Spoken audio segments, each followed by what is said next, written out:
Un grand nombre de personnes sont déjà connectées. Je vous remercie.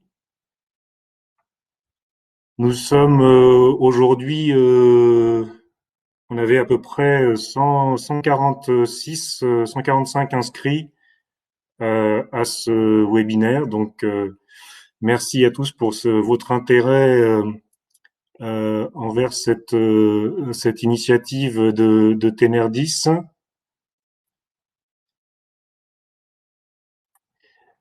Je vais tout d'abord vous rappeler quelques règles de fonctionnement de ce webinaire.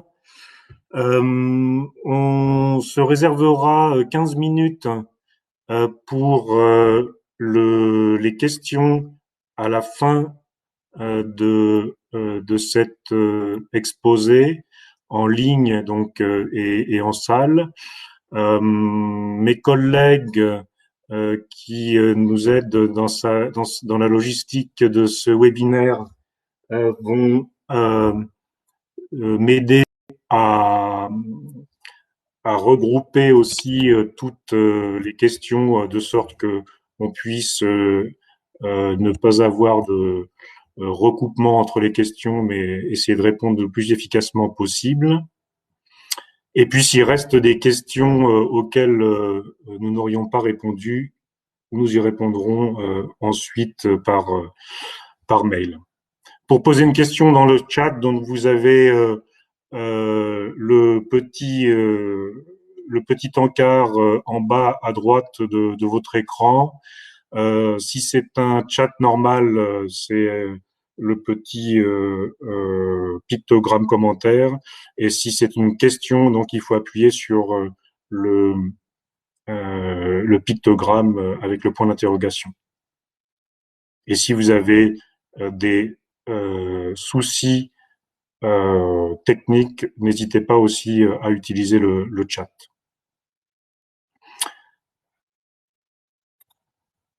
Alors, tout d'abord, le sommaire de ce webinaire, on va vous présenter le contexte d'abord de ce pacte vert européen, le Green Deal, comment il est arrivé historiquement dans les activités et les politiques d'incitation à l'innovation au niveau européen, les grandes orientations ensuite de ce Green Deal qui comporte un certain nombre d'axes différents, son volet budgétaire, et puis ensuite l'impact concret sur quelques dispositifs de financement européen, le programme H2020, qui est le programme cadre en cours et qui dure jusqu'à la fin de cette année, et puis ensuite sur le prochain programme Horizon Europe,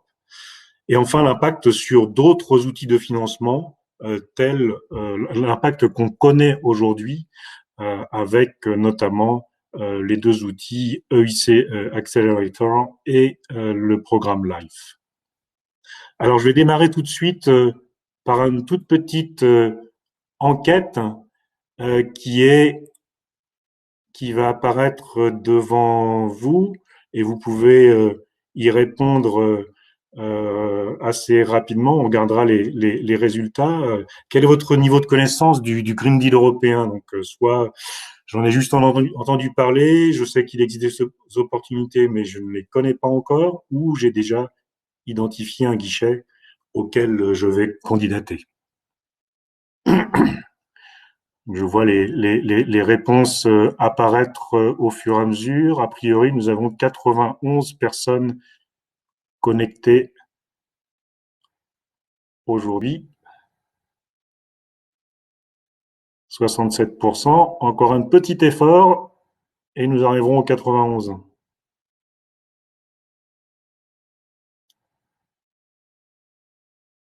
Donc on voit déjà se détacher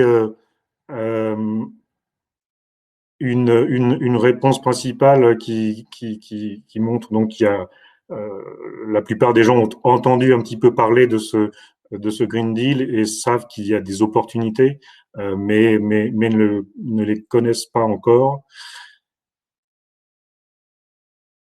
Et donc, j'espère que ce webinaire vous permettra de mieux appréhender justement les différentes opportunités.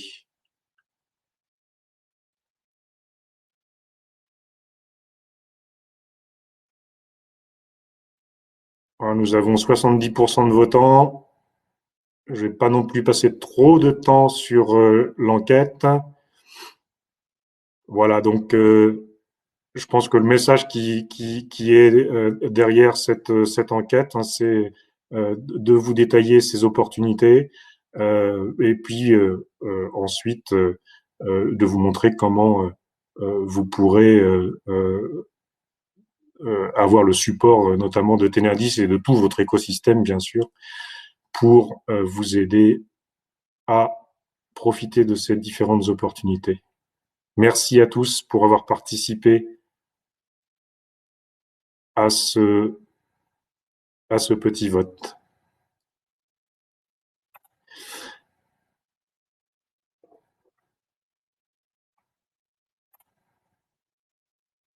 Et voici les résultats du vote que je vous commentais en direct.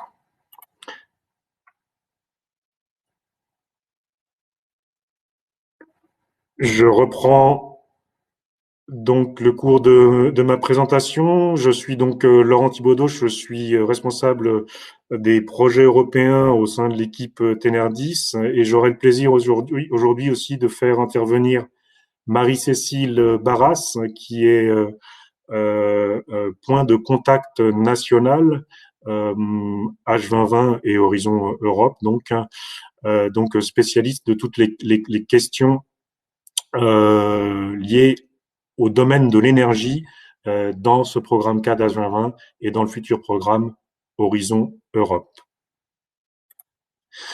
Alors d'abord un petit peu de contexte.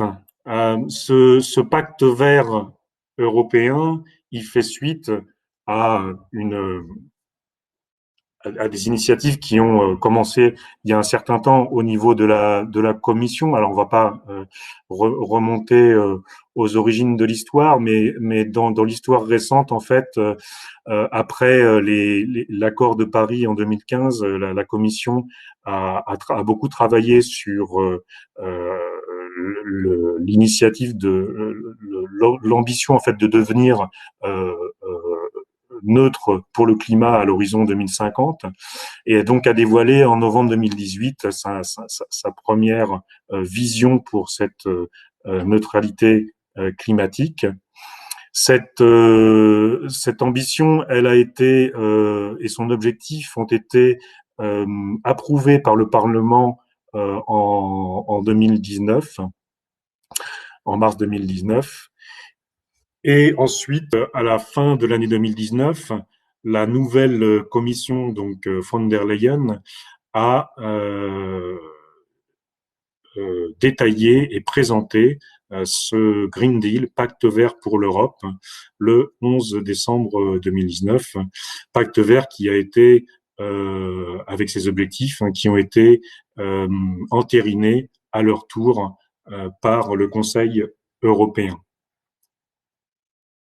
Alors, qu'est-ce qu'il y a dans ce Green Deal? Un certain nombre d'aspects. Le Green Deal, c'est un package complet d'initiatives.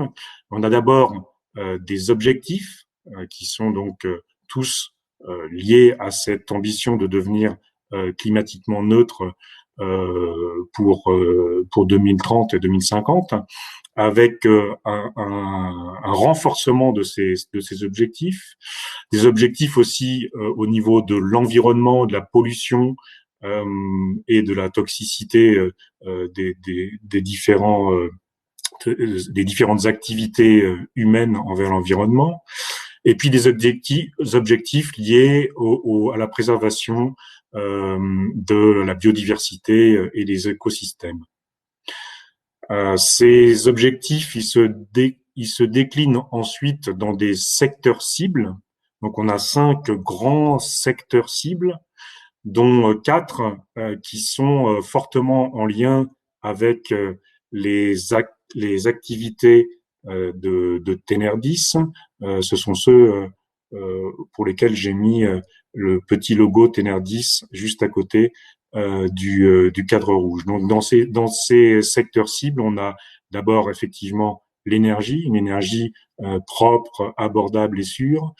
L'industrie, donc avec l'ambition de transformer l'industrie pour qu'elle devienne plus propre dans une optique aussi de d'économie circulaire. Les bâtiments et la rénovation avec une massification de la rénovation, tout ceci dans une optique aussi d'utilisation efficace des ressources, des ressources en termes de matériaux. Et puis la mobilité avec l'accélération de la transformation de la mobilité vers une mobilité plus propre et soutenable.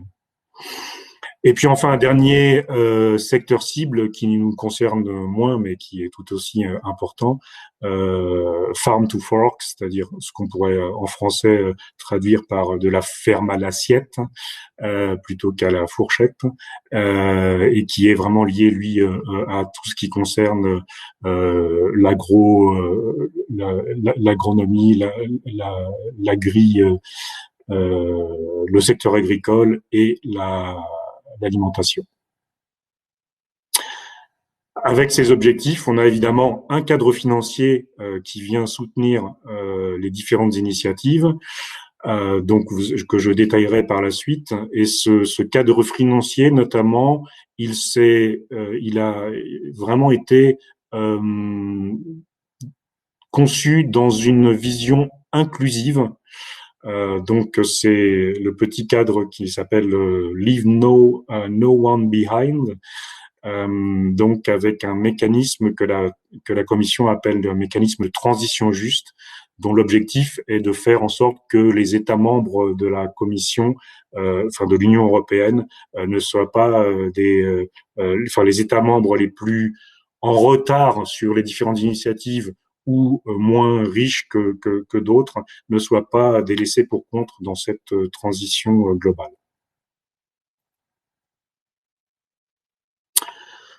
Donc, dans les quatre grands objectifs qui sont liés aux activités de Tenerdis, on a des plans d'action qui sont en cours d'élaboration au niveau de la Commission, avec un grand nombre de deadlines et de jalons à passer, qui ne concernent pas seulement des aspects innovation, mais qui concerne aussi des aspects de réglementation, de politique, d'évaluation de plans nationaux, de stratégies comme la stratégie industrielle de la Commission, de plans d'incitation, notamment dans la rénovation, tout un ensemble de dispositifs et d'initiatives qui ont déjà démarré et qui vont être poursuivis dans les années qui viennent.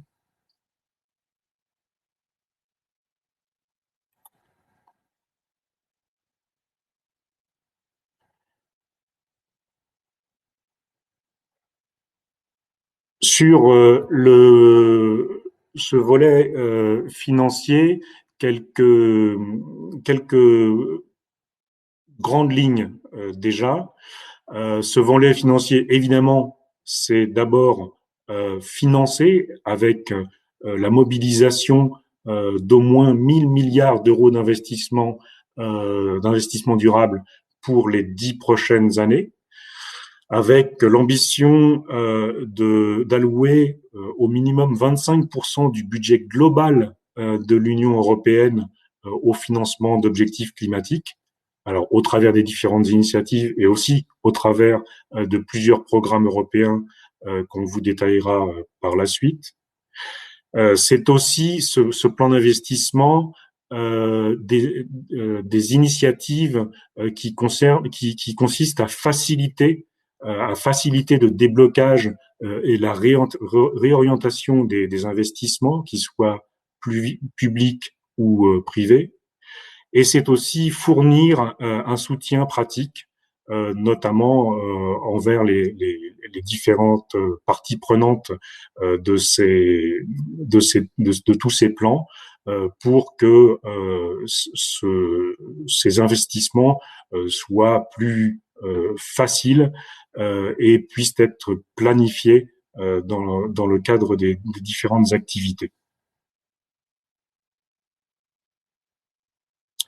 Alors, de quoi ces 1000 milliards d'euros sont, en quoi consistent ces 1000 milliards d'euros? Vous savez peut-être les plans, les programmes cadres de la Commission sont faits sur des périodes de 7 ans. On a eu 2014-2020 et on va bientôt avoir 2021-2027. Donc, quand on parle de 1000 milliards d'euros sur 10 ans, c'est en extrapolant sur le plan qui suivra le prochain programme 4 2021-2027, donc pour couvrir une période 2021-2030. Donc ces 1000 milliards, en fait, ils sont constitués. C'est vraiment un plan composite constitué de l'apport de différentes sources. Donc, on a d'abord dans ce premier pilier tout ce qui va être apporté par la Commission dans son plan pluriannuel. Donc, le premier plan 2021-2027 dans lequel il y aura notamment le plan de recherche et d'innovation Horizon Europe, avec 352 milliards qui en extrapolant sur 10 ans,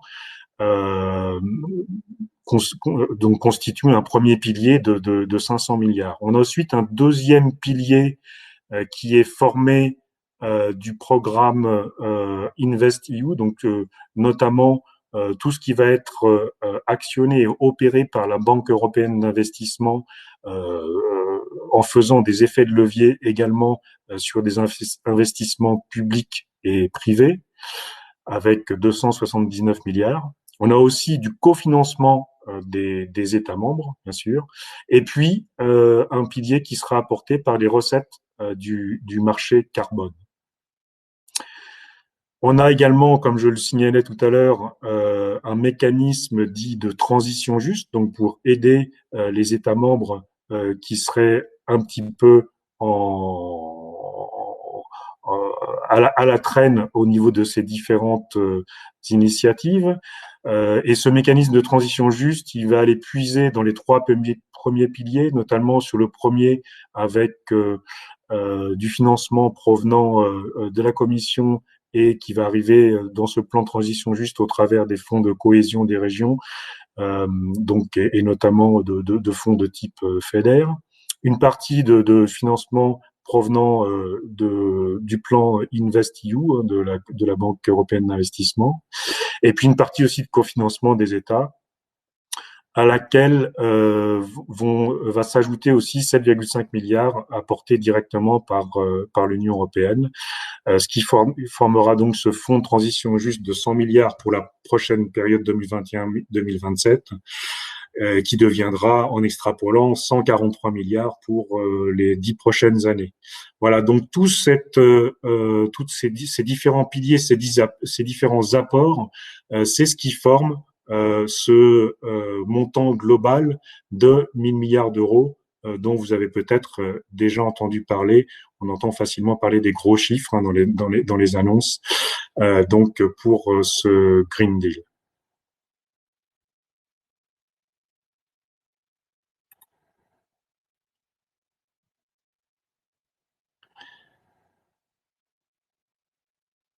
Pour détailler un petit peu ces différents apports et l'impact de ces financements sur les différents outils, il faut savoir qu'on a vraiment un effort majeur de la Commission sur de nombreux outils de financement, avec tout d'abord Le programme Horizon 2020, donc c'est celui qui est en cours actuellement, hein, qui dure depuis 2014 et qui va durer jusqu'à la fin de l'année 2020.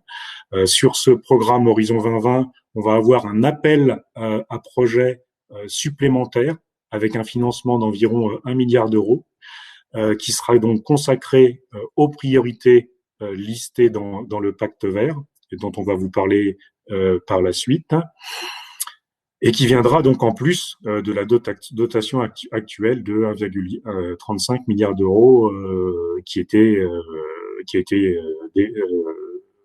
prévu pour l'année 2020. On va avoir également pour le prochain plan programme cadre Horizon Europe au moins 35% de ce programme cadre qui va être dédié aux thématiques du Green Deal. Donc un montant qui devrait au total atteindre 35 milliards d'euros. On va avoir également une forte augmentation des fonds de cohésion et des fonds FEDER. Donc ce sont ceux qui sont souvent activés par les régions pour financer différents projets régionaux. Également un gros effort sur le programme LIFE, et on en parlera à la fin de cette présentation. Une forte augmentation de son enveloppe qui sera portée à 5,4 milliards d'euros, et donc plus de 60% devront être consacrés à la réalisation d'objectifs en matière de climat.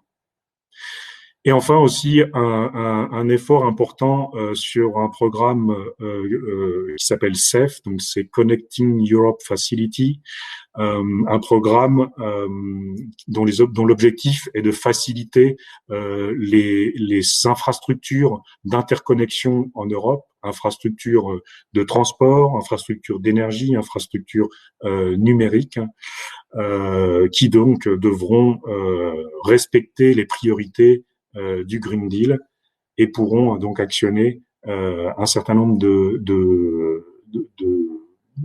d'outils financiers dans le cadre de ce programme CEF.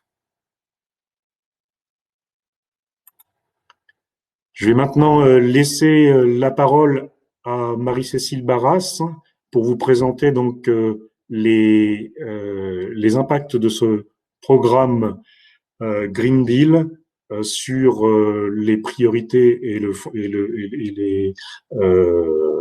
les opportunités donc de H2020 et de Horizon Europe. Tu as la parole, Marie-Cécile.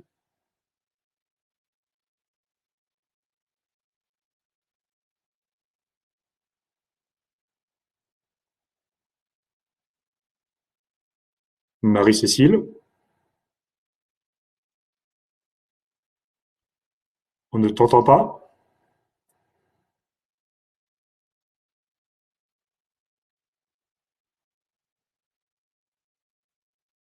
Alors, est-ce que la logistique peut nous aider? Sinon, je prendrai la parole.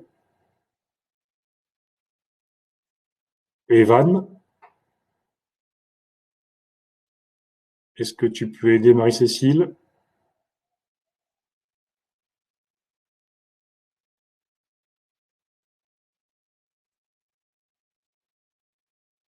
Marie-Cécile, tu avais le son tout à l'heure.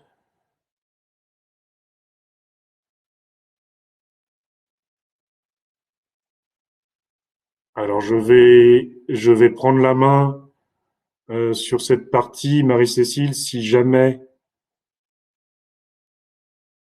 tu arrives à reprendre le son, je te laisserai la parole. Donc, le programme Green Deal, dans le premier impact qu'on a aujourd'hui, c'est l'augmentation du budget pour des programmes de recherche et développement déjà dans le cadre de ce programme H2020. Vous allez voir arriver en fait à la fin, cet été, pour des deadlines de dépôt fin 2020, début 2021, un certain nombre donc d'appels à projets supplémentaires qui seront donc estampillés Green Deal. Notamment, vous en verrez dans quatre grandes thématiques qui sont liées aux activités de Tenerdis et du Green Deal, donc dans l'énergie, dans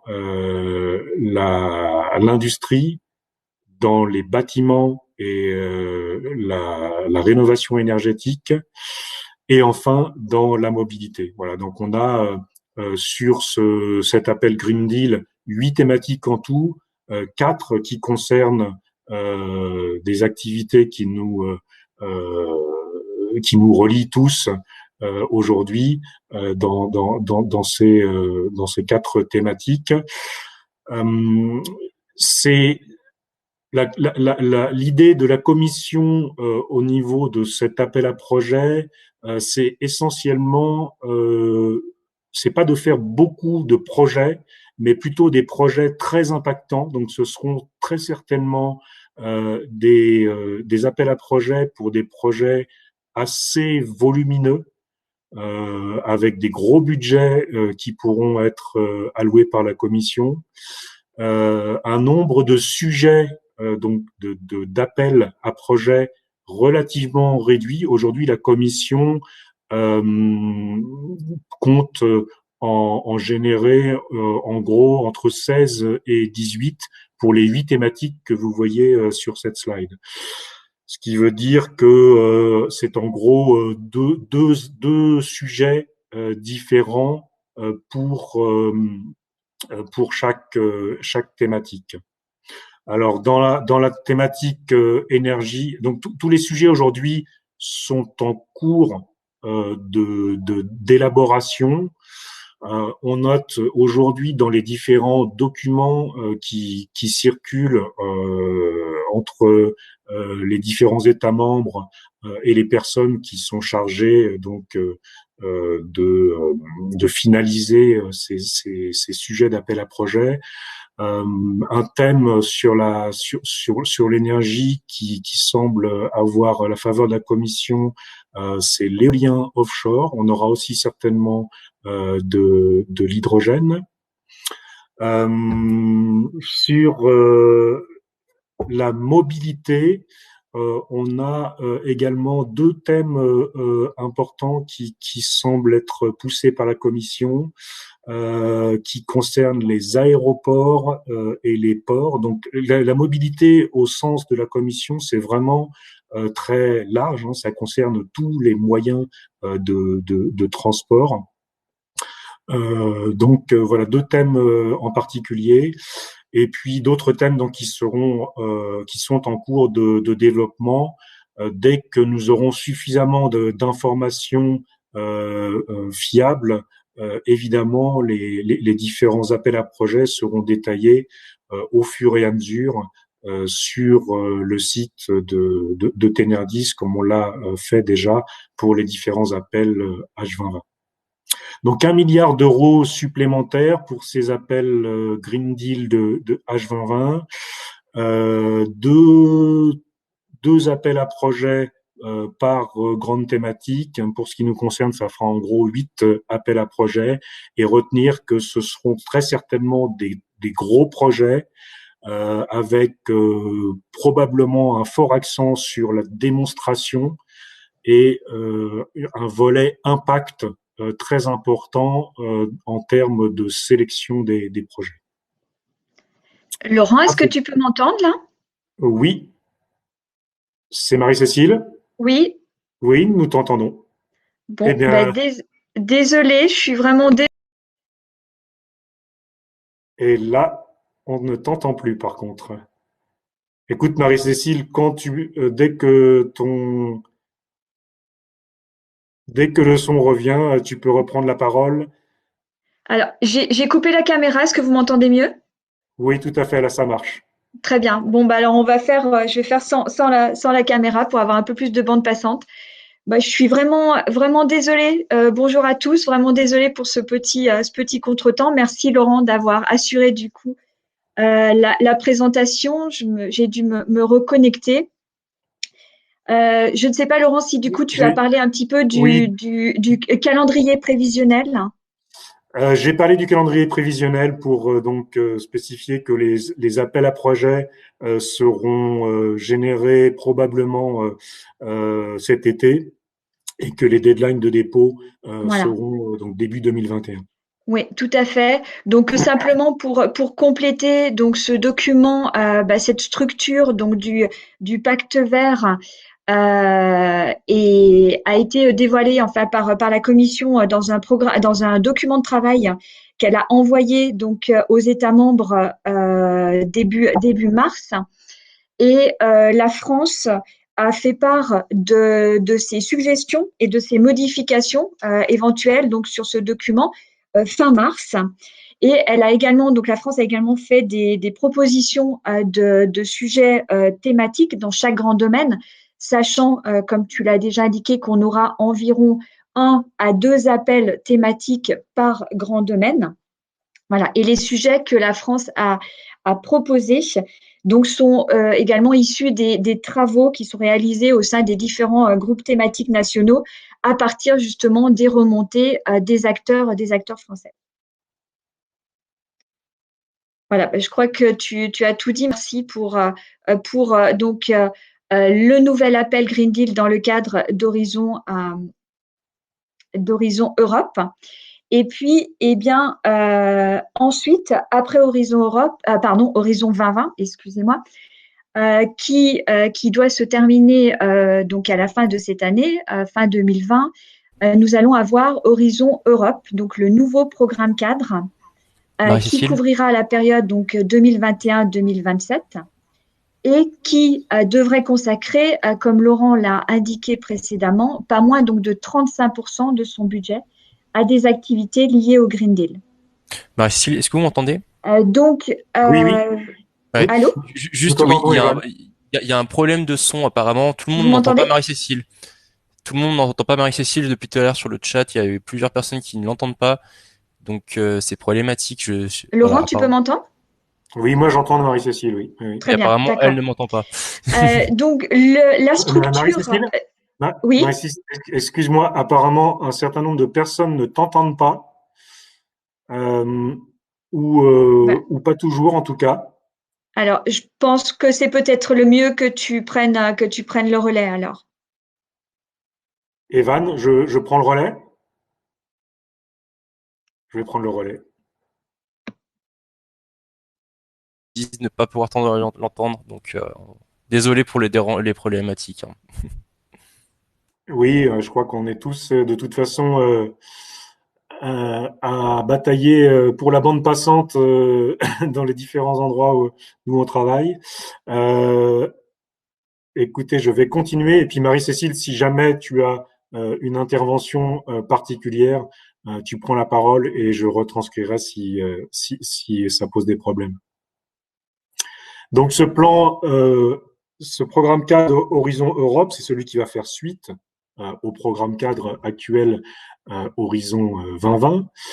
Comme je vous l'ai dit au début, on va avoir 35% donc du budget total d'Horizon Europe qui va être dédié au Green Deal, sachant que le budget total d'Horizon Europe aujourd'hui n'a pas été encore voté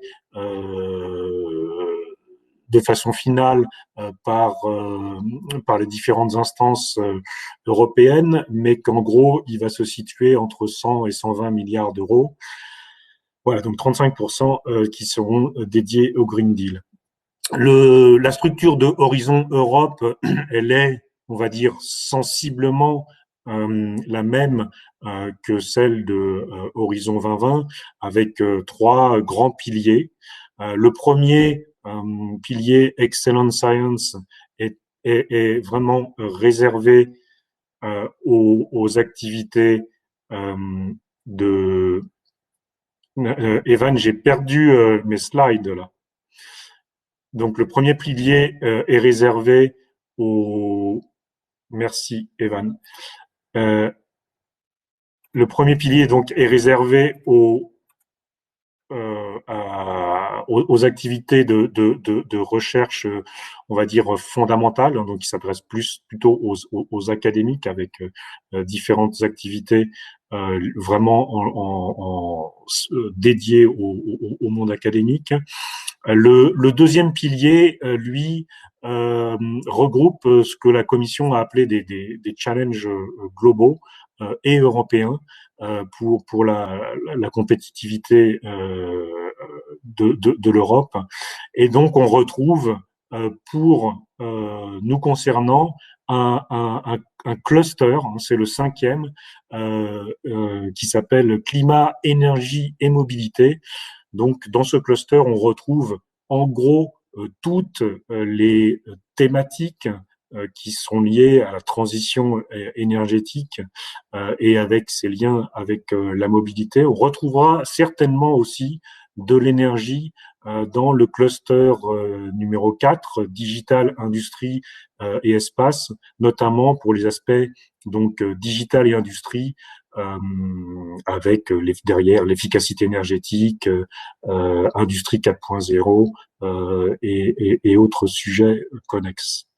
Et puis enfin, on a un troisième pilier qui lui regroupe différentes initiatives et structures avec l'EIC, donc le Conseil européen d'innovation, qui est celui qui gère notamment l'outil EIC Accelerator, le Fast Track to Innovation et d'autres outils, les écosystèmes d'innovation européens et puis également l'Institut européen de technologie et d'innovation, l'EIT, qui regroupe, qui est l'opérateur en fait de toutes les KIC comme InnoEnergie, Climat, Raw Materials et autres.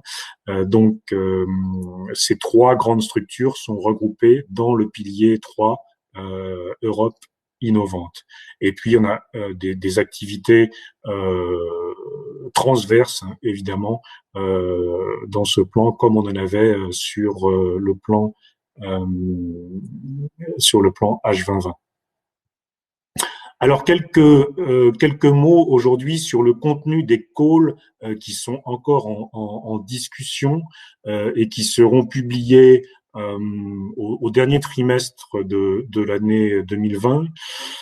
Quelles sont les grandes tendances aujourd'hui donc pour les sujets qui seront abordés dans le prochain programme Horizon Europe? On a donc dans ce fameux cluster 5 plusieurs grandes thématiques. Donc une première thématique qui concerne en fait un certain nombre de sous-rubriques cross-sectorielles avec notamment des technologies qui sont des technologies transverses, hein, qui sont utilisées dans différents marchés applicatifs comme le stockage par exemple de l'énergie, avec des sujets liés à l'implication des citoyens, et ça c'est quelque chose qui va être très fortement appuyé dans le prochain programme Horizon 2020. La Commission favorisera franchement les projets qui feront intervenir aussi des structures ou des moyens, des initiatives permettant de faire remonter le besoin des citoyens. Donc de replacer les citoyens au centre de ces questions de transition énergétique. On aura aussi évidemment un gros pilier sur les renouvelables, dans lequel on aura aussi tous les aspects hydrogène et piles à combustible, les aspects réseau et micro-réseau, voilà, tout ce qui concernera la, la, la consommation par des communautés énergétiques et autres initiatives de ce type, et puis tous les aspects flexibilité du système énergétique. Un gros pilier concernant l'efficacité énergétique, donc à la fois dans les bâtiments et dans l'industrie, donc qui, je pense, pourront générer un certain nombre de projets qui vous intéresseront sûrement. Un pilier important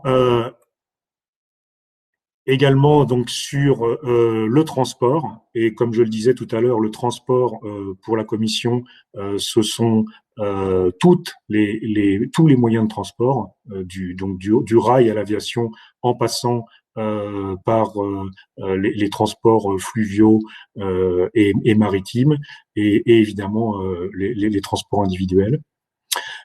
Et enfin, une grosse thématique sur tout ce qui peut être lié à la mobilité inclusive, avec les systèmes de transport, enfin la multimodalité dans les systèmes de transport, et puis évidemment les aspects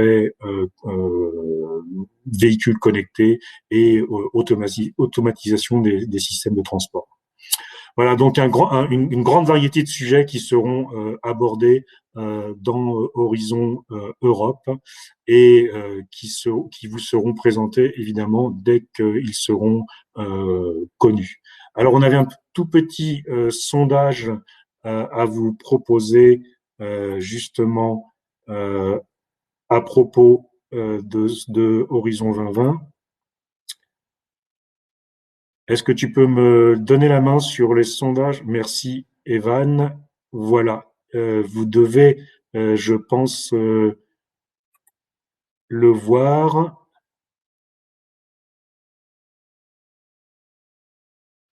Evan, si tu peux me confirmer que tout le monde voit le sondage.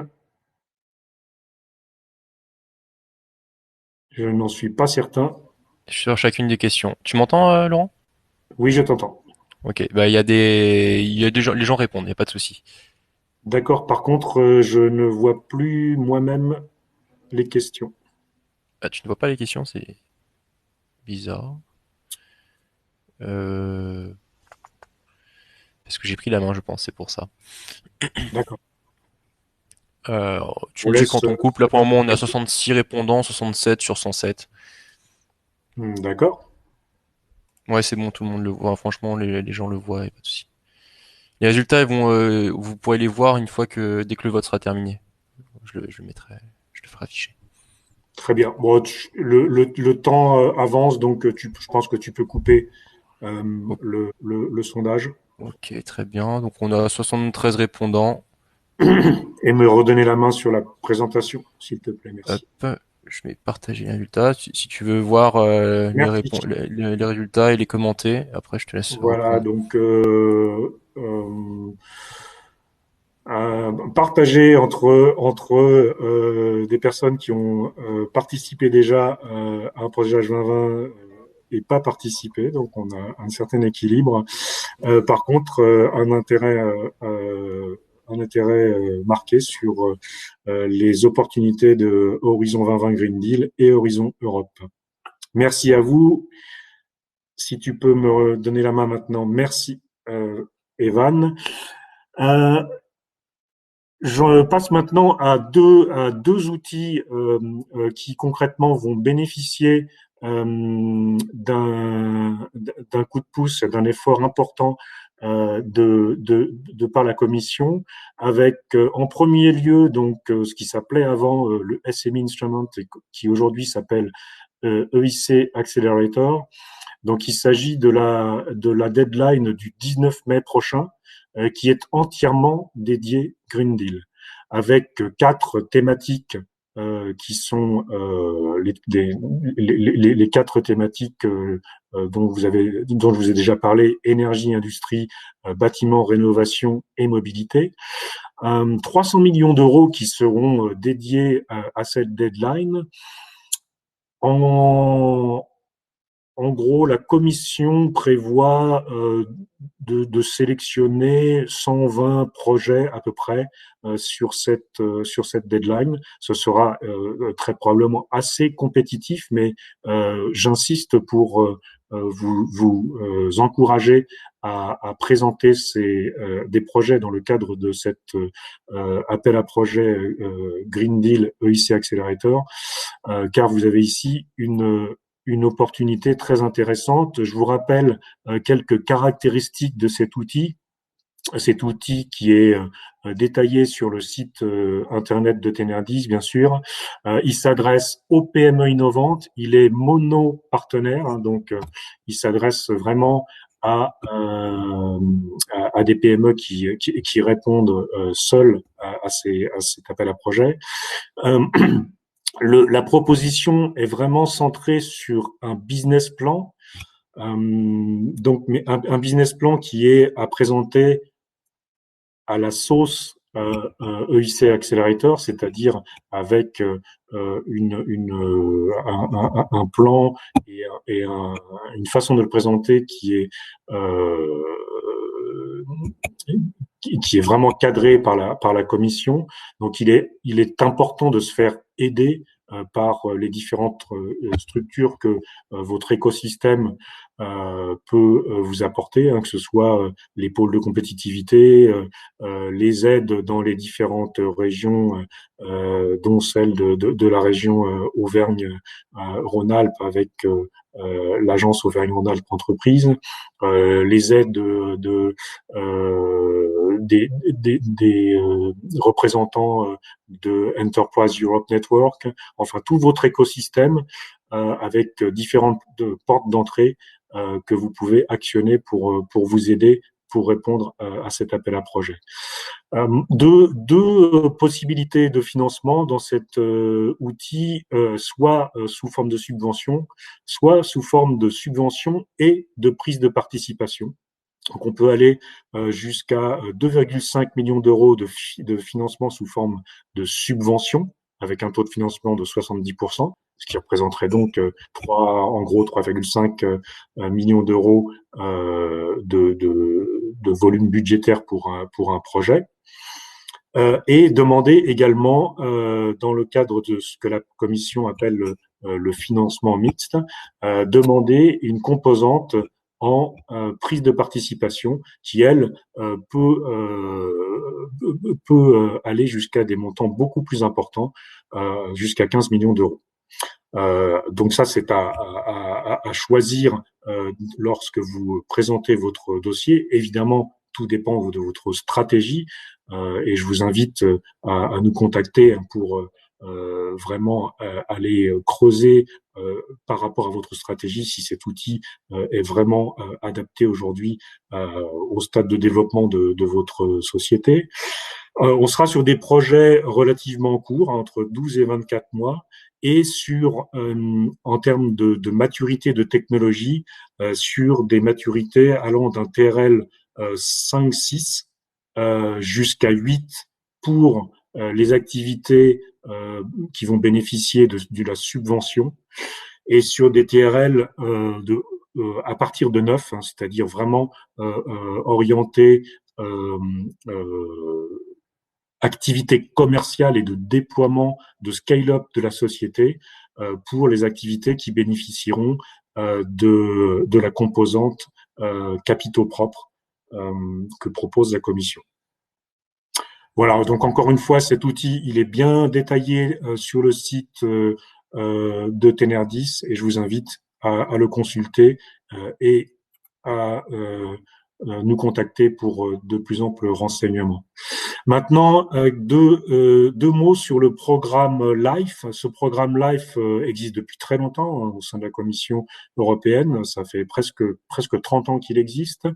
C'est un programme à tiroir dans lequel il faut vraiment aller identifier où peuvent être les leviers qu'on peut actionner par rapport aux projets qu'on peut présenter.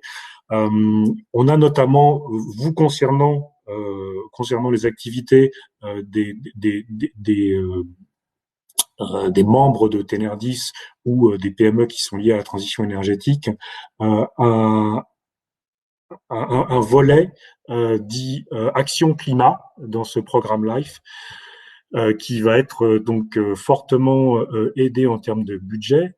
Au global, les financements du programme LIFE vont être augmentés pour passer de 3,4 à 5,4 milliards d'euros. Donc vous voyez le levier que la Commission apporte sur ce projet, avec une volonté de la Commission de passer sur des projets vraiment liés à la démonstration concrète de solutions innovantes.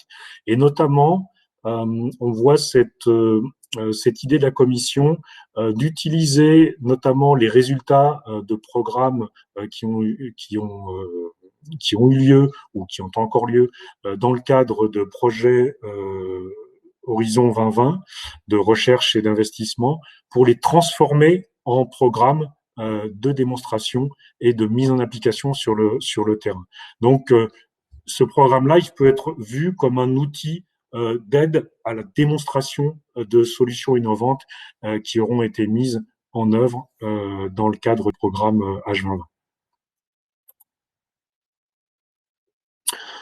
Voilà, donc quelques détails sur ce programme LIFE, des financements à hauteur de 55%, qui peuvent être à la fois monobénéficiaires ou multipartenaires, pour des projets, donc des financements de 500 000 euros à 1,5 million et des durées de projet de 2 à 5 ans.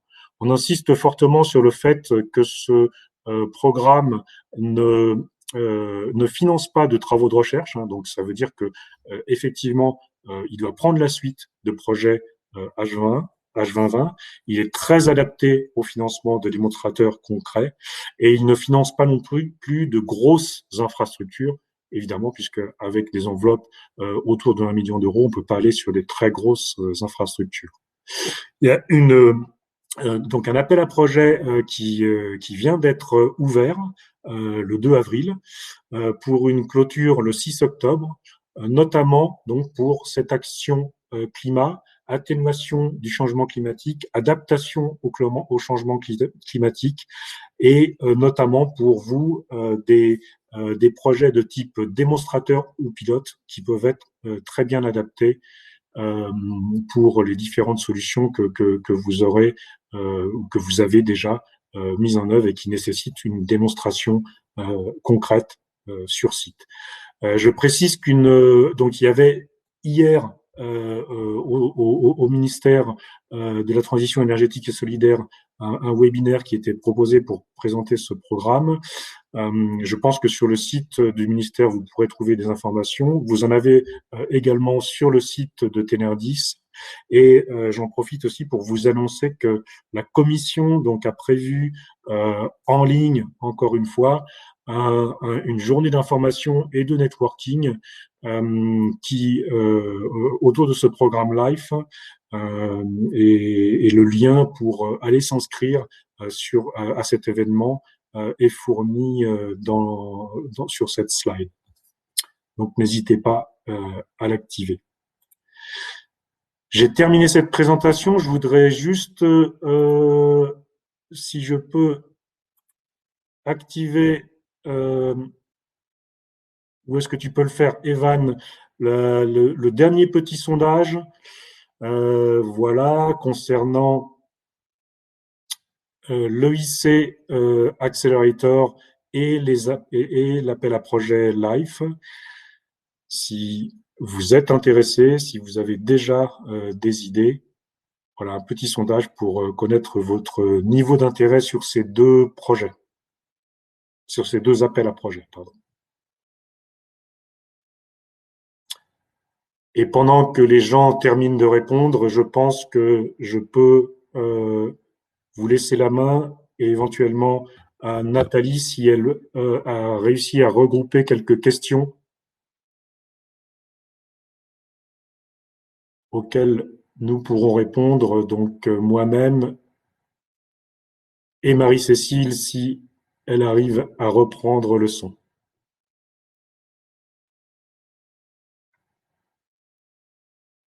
Evan, je pense que tu peux arrêter maintenant le sondage.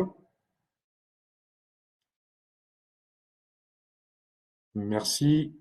Donc voilà, sur 106 participants, 59% de personnes qui ont répondu,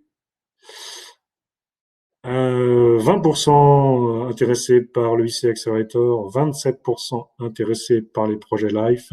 Donc encore une fois, n'hésitez pas à nous contacter pour tout renseignement sur ces différents appels à projets.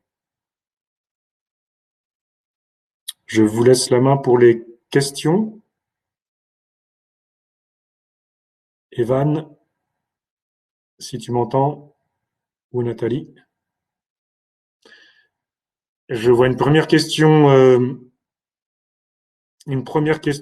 posée par Charlotte. 1000 milliards d'euros d'investissement dans les 10 prochaines années. Cela veut dire une forte augmentation par rapport aux années précédentes. Oui, effectivement, c'est une forte augmentation.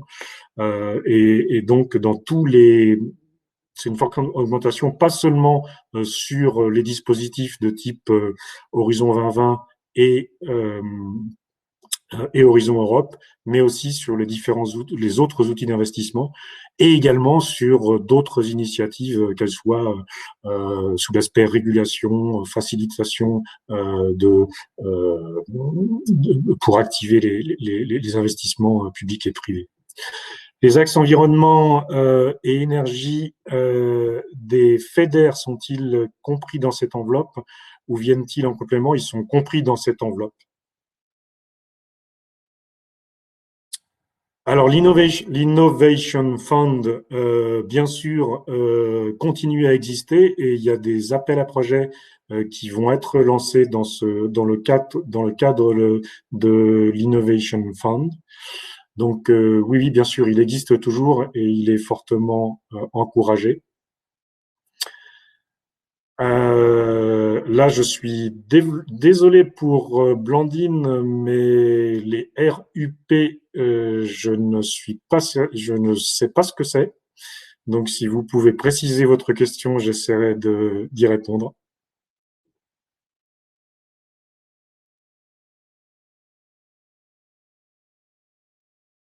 Ah non, alors quand je dis la commission, une question de Malek, quand je dis la commission, je ne parle pas des comités stratégiques de filière, hein. Quand je dis la commission, je parle de la Commission européenne. Et donc, toute cette présentation, effectivement, était complètement dans le cadre des activités de la Commission européenne. Est-ce qu'il y a une remise en question des priorités suite à la crise sanitaire? Donc ça, c'est une question qui est beaucoup posée dans les différentes interventions qu'on a en ce moment.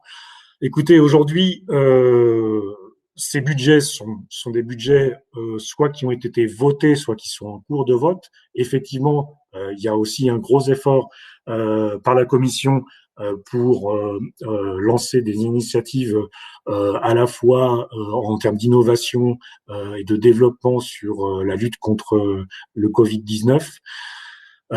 Est-ce qu'il y aura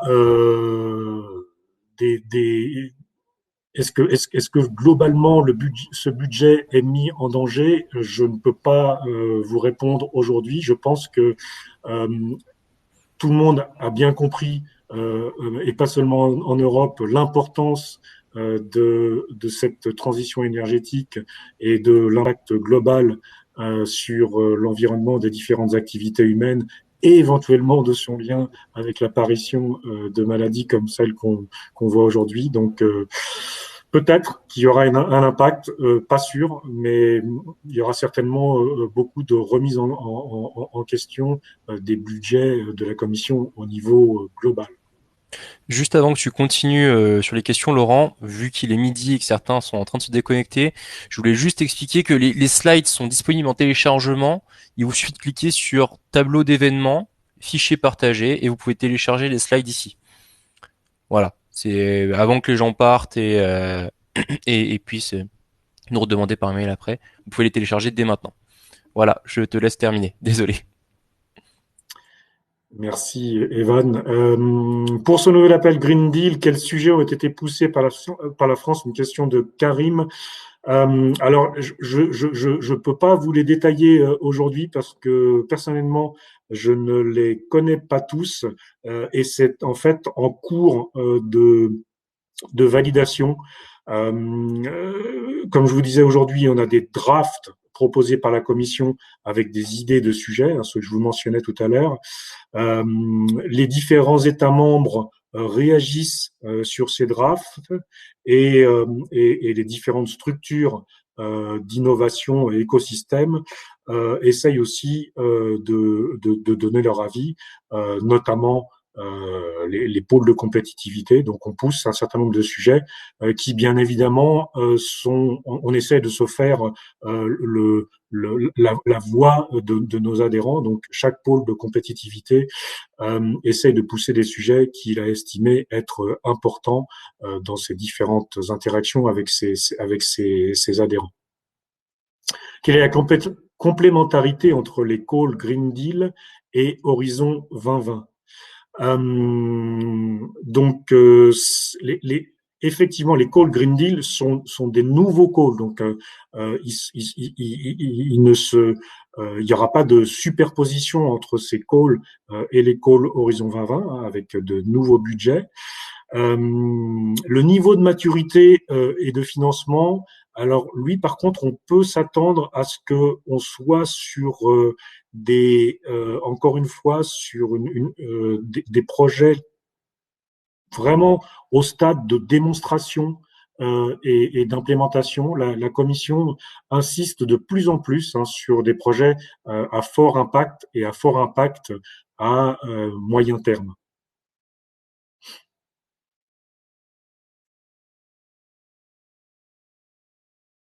Le dispositif EIC Accelerator peut-il compléter un dossier FEDER?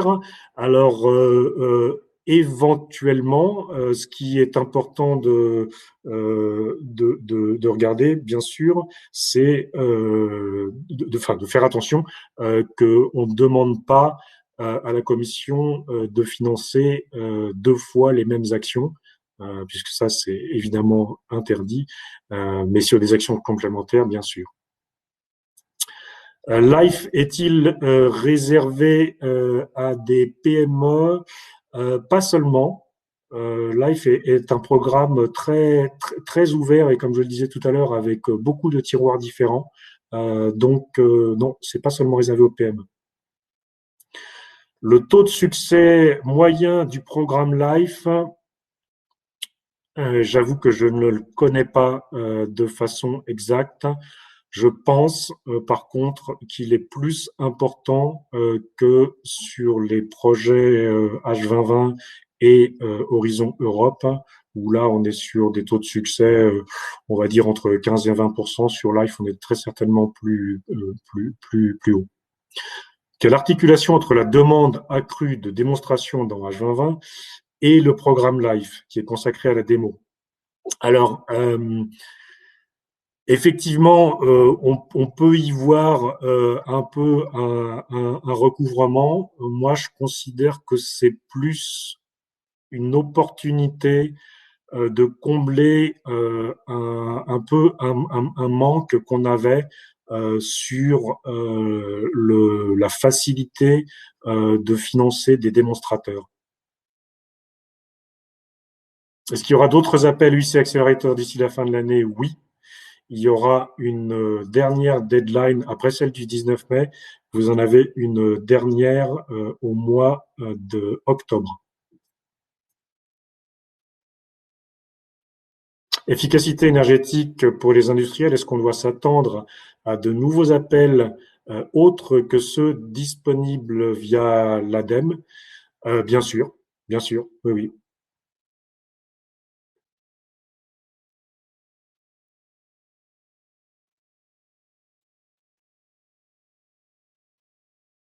Merci à Blandine pour préciser, pour préciser donc les régions ultra périphériques. Écoutez, je n'ai pas la réponse exactement à votre question. Je vous invite à nous recontacter de façon plus personnelle pour qu'on essaie de chercher la réponse.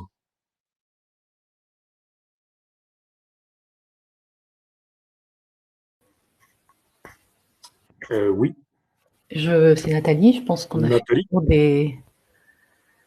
Je pense qu'on a fait le tour des principales questions et qu'on pourra Merci les Nathalie. De traiter toute façon, donc, à l'aide d'une fac, peut-être les regrouper après. voilà. Donc, comme on le disait tout au début, les questions auxquelles on n'aurait pas encore répondu, on essaiera donc d'en faire une liste et une fac en les regroupant par thème. J'en ai une dernière Merci en plus. peut-être. Attends, excuse-moi, sur le fast track. Ah, le Fast Track to Innovation, oui, oui, et le Fast Track to Innovation continue, bien sûr. Ok, je pense que si on veut respecter le temps, il faut peut-être Très bien, permettre à tout le monde de télécharger les slides et puis. on va donc terminer ici ce webinaire. Je vous remercie encore à tous pour votre connexion. Nos excuses pour les différents petits problèmes techniques. C'est vrai qu'on est tous chacun en ligne depuis chez soi. Les bandes passantes ne sont pas forcément disponibles au bon moment, mais on fait au mieux. Et on est là pour donc vous aider avec toutes les structures d'aide à l'innovation de votre écosystème. Donc continuez à nous solliciter et nous serons là pour vous supporter. Merci à Merci. tous aussi qui sont encore en ligne. Excuse-moi Laurent, je vous rappelle, comme l'a dit Evan, que vous pouvez télécharger la présentation en cliquant sur le tableau d'événements, fichier partagé, ou revenir ultérieurement vers Laurent si vous avez un souci particulier. Merci Laurent. Merci aux organisateurs et merci aux participants. Au revoir.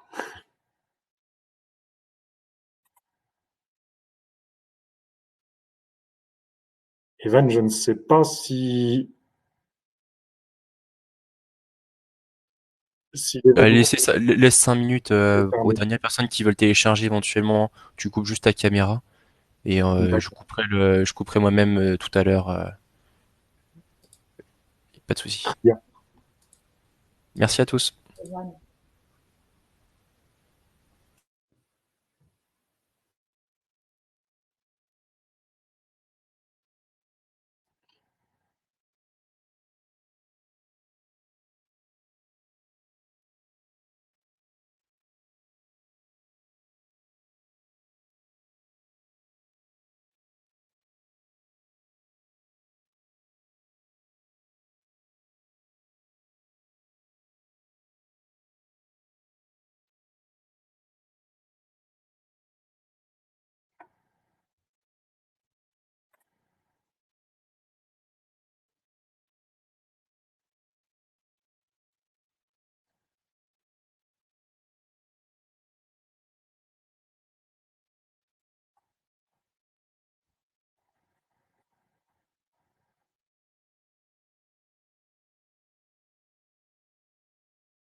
Oui, allô?